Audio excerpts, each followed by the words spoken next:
guterera kuko ihiganwa rirasaba kugira ngo ihiganwa ritegurwe hasabwa uburyo bwinshi arashobora guterera dushimira cyane nongera ndabasaba yuko mwokomera amashyi wateguye no higanwa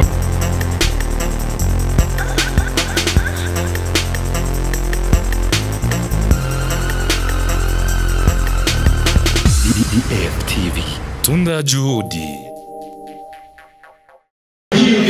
nkuko nababwiye rero muye n'umu MC akomeye cyane mu gihugu cy'u Burundi bese muramuzi niba ndamuvuga ni MC Ami Pro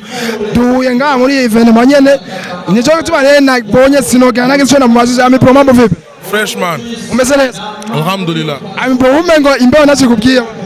ndamenyereye ni muhira sawa Ami Pro bo nje ndakunze kukubona cyane mu evenement ariko aba cyane mu Burundi Ami Pro urashobora kubwira abantu nirihe banga Ami Pro akoresha kwera niwe novuga ko ari mu MC umengo niwe azwi cyane ngaha mu Burundi niwe ahamagara cyane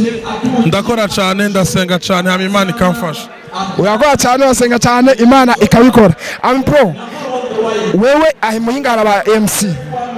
ariko banze gukora ibujumbura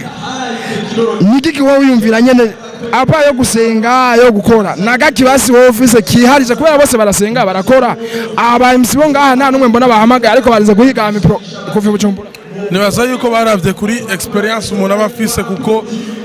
ama evenement nkaya ndamenyereye narakoze Miss Kugasaka n'ayandi en fait baravye baravuga ati kumbure tumuhamagaye muri evenement yacu vyogenda neza hama barantera iteka baramamagara nta kindi tu ya Ami Pro wenda bona uhamaze umwanya munini ugerageje kuraba biriko bigenda gute ibintu bimeze gute bien sana mu mamisi yose amaze kuba muri uno mwaka wa 2020 tugiye kurangiza mu masaha make novuga yuko ni evenement ya mbere ya mission kwakira canke kuzamwo abantu benshi biragaragara VIP huzuye place simple huzuye n'inyuma abantu barahari kandi abantu babandanya kuza turacari n'amasaha ni kare ni 22h bisigura yuko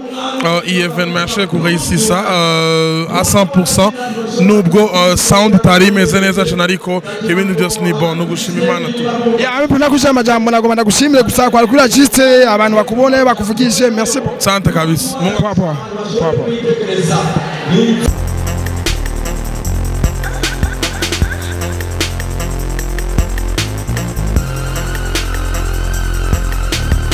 DDF-TV Tunda Juhudi.